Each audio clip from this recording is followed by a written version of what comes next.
Hello, I'm going to be walking you through this part 2 of our Cold War questions lesson, Analyze an Argument. So you should have this out in front of you as we go through it. The top one is the Cold War questions. You should have watched this video and answered these questions, and now we're going to analyze this argument together. I'm not going to tell you what the answers are. I do want you to have this sheet out in front of you and write them down because I want to see your own thinking. But I'm going to read through it with you, point out some different things that I think are important, and also show you what question we're on as we're talking about it. So let's get started. So let's see, directions as you read the following article. Use the highlighter tool. Here it is up here. Use the highlighter tool to highlight main ideas and write margin notes in the boxes on the left. So here's our first margin note that we're going to look at. And let's start with the title of this article, The Cold War and America's Delusion of Victory. So our first margin note, what do you think this title means? What do you think the author's argument will be based on the title? The Cold War and America's Delusion of Victory. You might have to look up this word delusion. Delusion is like, when I think of delusion, I think of like, oh, this is like a story you made up, like you're crazy, you don't know what's going on, this is like a made up story. So it makes me think America's made up story of victory. So you can pause the video here and write down for yourself this margin of what do you think the author might be talking about? I just want a prediction. Maybe you're wrong. That's cool. I just want to see you thinking about the title and kind of wondering about it. If you're wrong, it's no big deal. You're doing the thinking. Here by Odd Arne Westad, and this was published 3 years ago in the New York Times. We've got this picture of, looks like George Bush and Mikhail Gorbachev, who we know from the presentation was the leader of the Soviet Union when the Soviet Union collapsed. All right, let's start reading. So we've got margin notes, summaries, connections, questions, and conclusions right here. We'll start reading. So you're going to be answering, you see on the side, you're going to be answering these questions, but also as you see things that help you understand the reading and what his argument is, we're going to be highlighting them and writing them down here too. So I'll start reading. The Cold War as a system of states ended on a cold and gray December day in Moscow in 1991 when Mikhail Gorbachev signed the Soviet Union out of existence. Communism itself stopped existing as a practical way to organize society. So I added hashtag Cold War ended, and I might add another one, hashtag communism ends.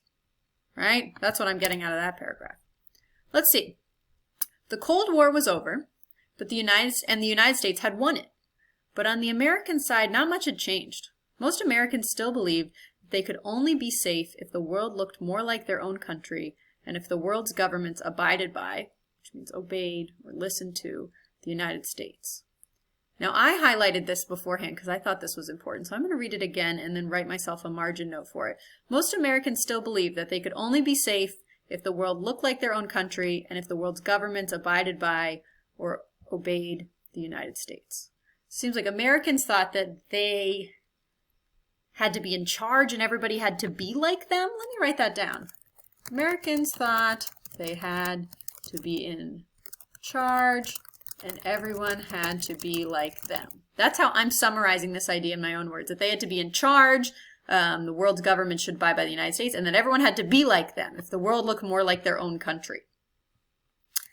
All right, so it seems like that's a criticism of the United States. That's what I'm thinking. I'm going to keep reading, and you can read along with me. If you need to pause the video at any moment and take a break, go for it. Even though the Cold War was over, in the 1990s and 2000s, most American policymakers believed in triumphalism, that the United States should continue to dominate the world. So based on the context, what do you think the word triumphalism means? So you can look at the context of this, how it's being used, and then I also give you this note here. Notice the root word triumph. That means like being victorious, we're triumphing. So what do you think this might mean? You can pause and write it down right here. We'll keep going. One example is the actions of President George W. Bush. His administration emphasized predominance. That means exerting power or control. The biggest event of his presidency, of course, was September 11th. All right, we have some context there. And now I'm going to notice our next reading is going to be about this question. Why is Westad critical of President Bush's actions in the early 2000s? Let's keep reading and see if we can see some ways that he's critical. And when we see ways that he's critical, we can highlight them. The Cold War affected how the USA responded to 9/11. Instead of targeted military strikes and global police cooperation, which would have been the most sensible reaction, the Bush administration chose to lash out, attack, and occupy Afghanistan and Iraq. This seems like he's being critical. He's saying they're not choosing the most sensible reaction. I'm going to highlight that. These actions were not strategic or helpful to the United States, creating long and costly wars. I'm also going to highlight this.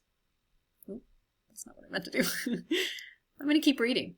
The United States attacked Iraq and Afghanistan because its people were understandably angry and fearful. I was thinking because of September 11th.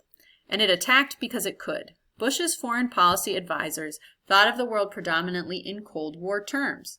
They stressed showing power, controlling other territories, and forcing regime or leadership change in other countries as a solution. Instead of bringing other countries into the rule of international law, the United States started futile, which means pointless or hopeless, needless wars far from its borders. So you can stop the video right now and write your own answer to this question. Why is Westad critical of President Bush's actions in the early 2000s? Go back to some of the things you've highlighted. Go back to some of what he says about Bush. You can do some really close rereading to help you answer that question. Let's move on to the next question. And he takes a transition here. Yet, we see this transition word, yet. I know that he's going to change us. We're going to go somewhere else now with this article. Yet, over the last generation, the United States has become less and less able to act in global dominance. The collapse left Russians feeling robbed. That's interesting. And we're actually at this one now. According to Westad, how did the Cold War affect Russia? So let's take a look and see. The collapse left Russians feeling robbed. I think that's something we should probably highlight. And as you go through, I want you to highlight some more things. One day they had been a powerful superpower in the world. The next, they had neither purpose nor position. Materially, things were bad too. Old people did not get their pensions. Some starved to death.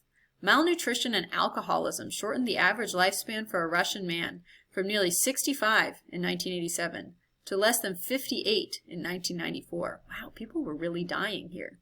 So go back and highlight something in here that shows how this affected Russia. We'll keep going. This is also for that question.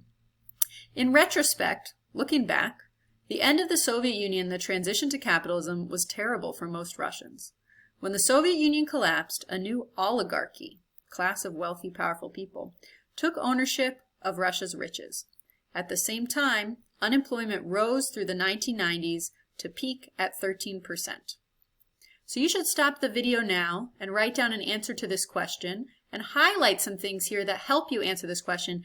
How did the end of the Cold War, this should say the end of the Cold War. How did the end of the Cold War affect Russia, positively or negatively? And now for this next part.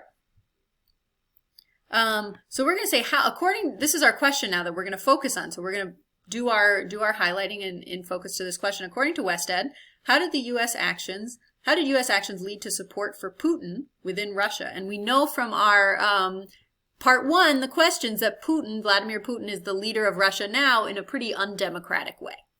So let's see what it says. It is clear that the United States should have treated post-Cold War Russia differently. Both the West and Russia, I'm thinking the West probably means the United States, both the West and Russia would have been considerably more secure today if the chance for Russia to join the European Union and possibly even NATO had been kept open in the 1990s. It's like welcoming in Russia. Instead, the USA excluded Russia from global politics. This has given Russians a sense of being outcasts and victims. In turn, Russian feelings of rejections led to support for authoritarians like President Vladimir Putin, who is very popular in Russia and who see all Russia's problems as an American plot against Russia. So here in this paragraph right here, we have our answer to this question. So look back in this paragraph and see, where do you see ways that U.S. actions led to support for Putin within Russia? Now let's move on to the last two questions. So it says on this page, Westad asked the question of whether the Cold War could have been avoided. How does he answer it? Let's see. He says, could the Cold War have been avoided in the first place? We'll highlight what he says. Some post-World War II clashes and rivalries were certainly unavoidable. However, it seems like it was possible to avoid the global Cold War that lasted for almost 50 years and threatened the obliteration, total destruction of the world.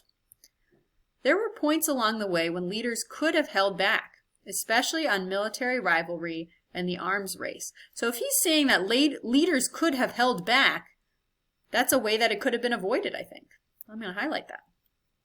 But the ideological conflict between communism and capitalism at the root of the tension made such sensible thinking very difficult to achieve. So it seems like people weren't thinking about the ways that they could hold back. I'm also going to highlight that because I think that helps us understand how people were thinking and helps us understand if this could have been avoided. The Cold War affected everyone in the world because of the possibility of the threat of nuclear destruction. In this sense, nobody was safe from the Cold War. The greatest victory of Gorbachev's generation was that nuclear war was avoided. Oh, we do see an avoidance of something in the Cold War. The Cold War did not end in a cataclysm, a dramatic violent event, but on a couple of occasions we were much closer to nuclear war than any but a few realized. So let's you could stop there and answer this question based on some of what we've highlighted. So let's take a look at this last question. What lessons does Wested take from the Cold War? This is our last question. Why were leaders willing to take such unconscionable, unreasonably excessive risks with the fate of the earth? Why did so many people believe in these hopeful ideas? My answer is that the Cold War world, like the world today, had a lot of obvious problems. As injustice and oppression became more visible in the 20th century through mass communication, people, especially young people, felt the need to fix these problems. Cold War ideologies offered immediate solutions to complex problems.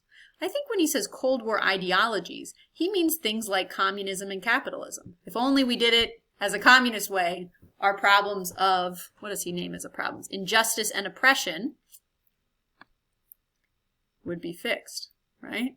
So he sees these problems of justice and oppression, and he said that the Cold War had a lot of problems, and that many people felt a need to fix these problems through some of those Cold War ideologies. It is a warning that we should carefully consider the risks we are willing to take to achieve our ideals, in order to not repeat the terrible toll that the 20th century took in its quest for perfection. Whoa, let's read that one again. I'm going to highlight that because that seems like a lesson, especially in the way he says, it is a warning. So he says, it is a warning that we should consider carefully the risks we are willing to take to achieve our ideals. What risks should we take? In order to not repeat the terrible toll that the 20th century took on its quest for perfection. I'm thinking the terrible toll of the 20th century is like the 1900s. That could be the Cold War. I think he could be referencing that there. We don't want to repeat the Cold War in our quest for perfection and our efforts to solve some of these problems. So you can write it out yourself, digging into this. I know some of this is maybe written in a more challenging way. So I want to see kind of how you can simplify some of that with your summaries. You can pause here and write your summary. And then your last is this summary question. He makes a case that the U.S. should have acted differently. What does he argue, and do you agree or disagree? For this, Wested argues that you can just go back up here and look at one of these questions, right? Because he answers a question about the Cold War and if it could have been avoided. He takes a lesson here. He argues how it affected Russia. He makes an argument about how the U.S. actions led to support for Putin within Russia. So you can really, he argues that you can take an answer to any of those reading questions because they're all aspects of his argument. And then you just have to say if you agree or you disagree. Does his argument make sense? Do you think the U.S. did lead to support for Putin within Russia?